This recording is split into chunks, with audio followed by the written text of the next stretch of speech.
we see in the 21st century an evolution of the meaning of borders from the concept of lines on a map or in the sand that demarcate sovereignty, where one nation begins and one nation ends. It seems that in globalization, the world of borders should be breaking down. The opposite has happened. We now have more borders, we have more differences established between people than we've ever had before. State borders are becoming places of extreme vulnerability for individuals and places where individuals are now forced to face the violence of globalization by themselves. We're living in increasingly unpredictable and increasingly changing situations for many people. And the Borders in Globalization project has begun to address the implications, the many implications of this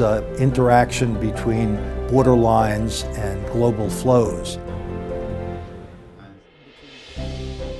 Borders in Globalization project is it's specifically looking at how we can get a handle on these aterritorial processes within which the borders are involved. Many barriers that exist in the study of borders, especially with the data, and how important it is for academic community to come together and really start looking at how can we build collective data sets that we can share information with one another so that we can identify realities and provide insight to the public and to academia and to government that truly is informed.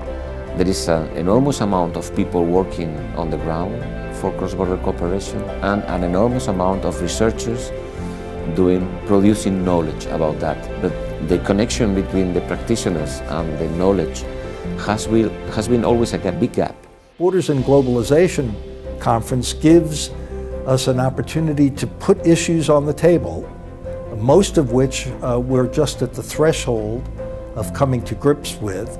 What we're doing is we are taking what we have learned and we are conveying that in various forms, whether it happens to be traditional academic publications, all the way through to discussions that we're having with public groups. It's great to have academics addressing the challenges that we have in cross-border governance. Just to be surrounded by the knowledge that exists on borders and cross-border research it's fascinating.